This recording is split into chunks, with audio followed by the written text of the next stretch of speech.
ये देखिए फ्रेंड्स, अभी हमारे इस वेब पेज पर कोई भी हमने कंटेंट नहीं लिखा हुआ है। अभी आप देखिए टाइटल कहाँ पे शो होगा। वेब पेज का टाइटल देखिए यहाँ पे शो होता है। यहाँ पे देखिए दिस इज़ फर्स्ट प्रोग्राम। तो देखिए यहाँ पर ये कहाँ से आ रहा है, ये आता है हेड सेक्शन के टाइटल टैग से। This is first programme.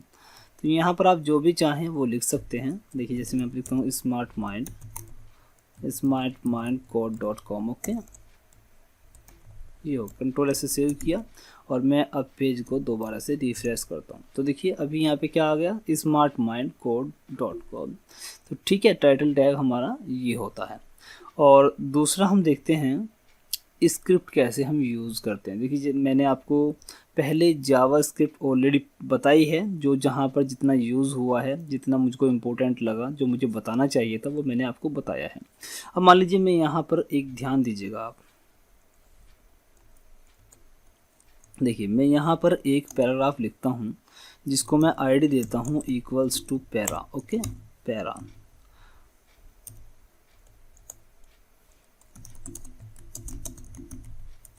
Okay, ये मैंने लिख दिया दिस इज ए पैराग्राफ। और यदि आपको इस एलिमेंट पर कोई जावा स्क्रिप्ट का एक्शन परफॉर्म करना हो तो आप कैसे करेंगे। मान लीजिए मैं चाहता हूँ कि जैसे ही माउस इस पैराग्राफ के ऊपर जाए तो इसका कलर चेंज हो जाए। अभी देखिए मैं कंट्रोल से सेव करके इस पेज को रिफ्रेश करता हूँ तो देखिए ये इस पर कोई चेंजेस नहीं है। तो अभी मैं क्या करूँगा, मैं इसके लिए एक जावा स्क्रिप्ट लिखूँगा। जावा स्क्रिप्ट मैंने आपको बताया है कि आप हेड सेक्शन में लिख सकते हैं। तो हेड सेक्शन में लिखने के लिए आपको लिखना होगा स्क्रिप्ट और यहाँ पर स्क्रिप्ट को क्लोज करना होगा। ठीक है,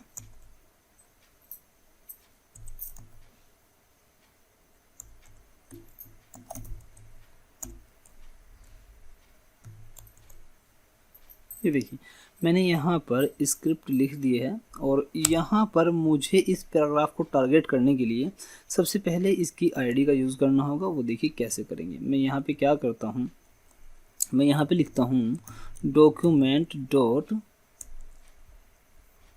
gate element by ID. Okay, ये हो गया। आईडी क्या है वो यहाँ पे लिख दीजिए, आईडी है पैरा। ओके, अब यहाँ पर मैं चाहता हूँ कि इसका स्टाइल, चलिए एक काम करते हैं, एक फंक्शन बनाते हैं। ठीक है, इसको ऐसे नहीं लिखते, मैं एक काम करता हूँ, यहाँ पे लिख देता हूँ अभी style dot colour. Okay, style dot colour equals to red. मैं चाहता हूँ कि जब माउस इस पैराग्राफ के ऊपर जाए तो इसके टेक्स्ट का कलर रेड हो जाए। देखिए मैं करता हूँ अभी कंट्रोल एक्स, मैं यहाँ पे एक फंक्शन बनाता हूँ। ठीक है, फंक्शन फन के नाम से मैंने एक फंक्शन बनाया और ये मैंने इसके पैरेंथेसिस में ये कोड जो मैंने अभी लिखा था वो यहाँ पे डाल देता हूँ। ठीक है,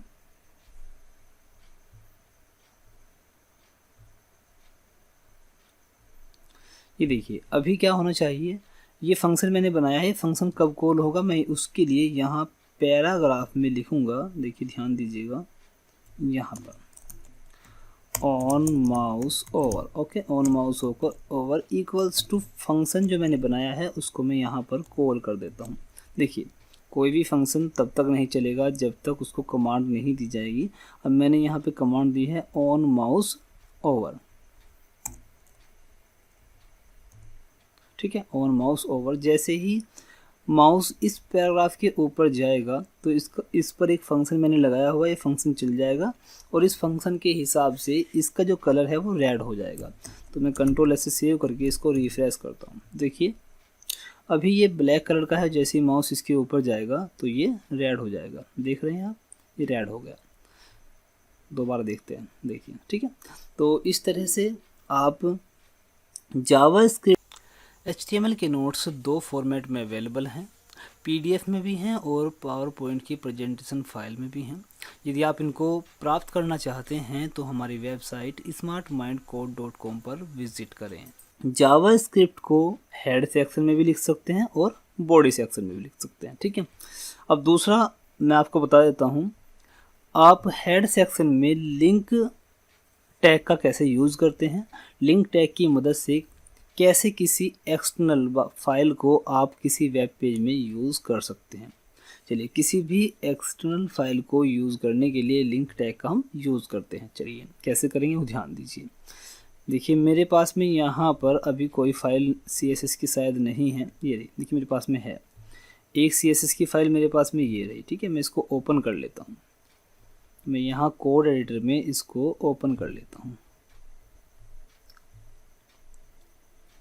ठीक है।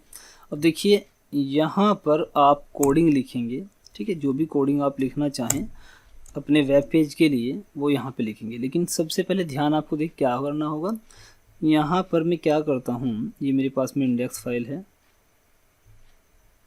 देखिए यहाँ पर मेरे पास में एक सिर्फ पैराग्राफ का टैग है, ठीक है। तो अभी मैं क्या करता हूँ, यहाँ पर कुछ हेडिंग बना लेता हूँ, ठीक है। मैं यहाँ पर लिखता हूँ H3, ठीक है, ये हो गया H3। मैं यहाँ पर लिखता हूँ this is heading H3, okay, ये लिख दिया मैंने। इसी तरह से मैं क्या करता हूँ, एक हेडिंग और बनाऊँगा जिसको मैं लिखता हूँ H4, ठीक है, H4, ये होगा। मैं यहाँ पे लिखता हूँ दिस इज हेडिंग H4, ठीक है, ये लिख दिया। अब देखिए ध्यान दीजिए, यहाँ पर ये पैराग्राफ हो गया, ये हेडिंग 3 है और ये हेडिंग 4 है। अभी मेरे पास में 3 चीज़ें हैं। मैं चाहता हूँ कि इस वेब पेज पर मैं जो दूसरी फाइल मेरी ये है इसकी CSS इस पर अप्लाई हो जाए। तो उसके लिए देखिए मुझे क्या करना होगा। सबसे पहले ध्यान दीजिए, मैं यहाँ पैराग्राफ के लिए कुछ कोडिंग करता हूँ। तो मैं पैराग्राफ की जो बैकग्राउंड है, बैकग्राउंड उसको येलो करता हूँ, ठीक है। कंट्रोल से सेव किया और मैं इस वेब पेज को रिफ्रेश करता हूँ। तो अभी आप देख रहे हैं यहाँ पर कोई कोडिंग नहीं चली है, इस पैराग्राफ की बैकग्राउंड रेड नहीं हुई है। क्यों नहीं हुई है?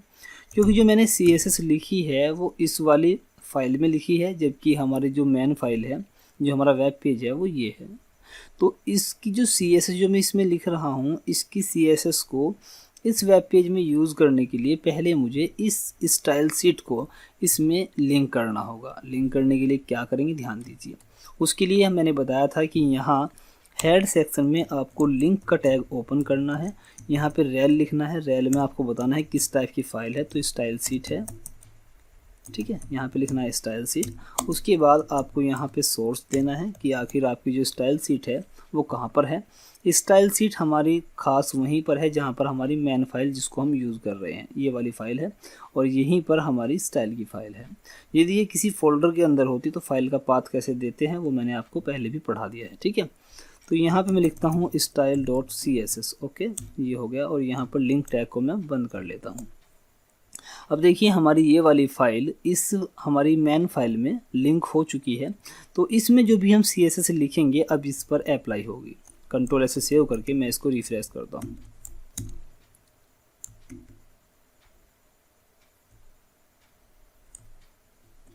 देखिए हमने यहाँ पर SRC लिख दिया, ये गलत है, मुझे यहाँ पे लिखना होगा href, ओके, गलत हो गया है। अब कंट्रोल R से मैं रिफ्रेश करता हूँ तो अब आप देख सकते हैं मैंने पैराग्राफ की बैकग्राउंड येलो की थी, तो यहाँ पर पैराग्राफ की जो बैकग्राउंड है वो येलो आ गई। अब मान लीजिए मुझे यहाँ जितनी भी मैं इस वेब पेज में H3 यूज़ करूँगा, मुझे उनकी बैकग्राउंड को चेंज करना है। तो मैं सिर्फ यहाँ जाऊँगा इस वाली फाइल में और यहाँ पर मैं लिख दूँगा H3 के लिए कोडिंग। तो मैं यहाँ पर देखिए H3 और इसकी बैकग्राउंड लिख देता हूँ मैं। बैकग्राउंड मैं यहाँ पे लिखता हूँ सियान, ओके। ये देखिए कंट्रोल से सेव करके मैं पेज को रिफ्रेश कर लेता हूँ। तो आप देखेंगे इसकी जो बैकग्राउंड है वो कैसी हो गई, सियान हो गई। अब मैं जितने भी H3 लिखूँगा, मान लीजिए मैं एक H3 और लिखता हूँ और यहाँ पर एंटर करके मैं इसका टेक्स्ट को चेंज कर देता हूँ,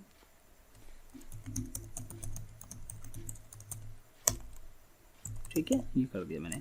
कंट्रोल से सेव किया और पेज को रिफ्रेश किया। तो देखिए जितने भी अब H3 यहाँ पर आएंगे उन सभी का बैकग्राउंड कलर सियान हो जाएगा, ठीक है। तो इस तरह से हम किसी एक्सटर्नल CSS की फ़ाइल को अपने वेब पेज में इंक्लूड करते हैं। देखिए मेटा टैग के बारे में आपको पढ़ाने की कुछ ज़रूरत खास नहीं है। कोई दिक्कत हो तो मुझे कमेंट के माध्यम से पूछ सकते हैं। नॉर्मली मैं आपको यहाँ पर देखिए बता दे रहा हूँ, मैंने पहले भी बताया है, आपको मेटा लिखना है। किस केयर सेट में आपका जो वेब पेज है वो यहाँ पर बता दीजिए, मैक्सिमम UTF-8 होता है। उसके बाद आपके वेब पेज के कीवर्ड्स क्या हैं वो आप यहाँ पर लिख सकते हैं, meta name equals to keyword, और कंटेंट में आपको कीवर्ड डाल देना है। एक बात आपको बता दूँ, वेबसाइट पर आपकी जो वेबसाइट आप बनाते हैं वो रैंक इन्हीं के बेस पर करती है, आपके मेटा में क्या क्या कीवर्ड हैं वो सब इसी पर आधारित होती है, ठीक है। ऑथर का नाम वगैरह जो भी आप डालना चाहे वो यहाँ पर डाल सकते हैं। ओके।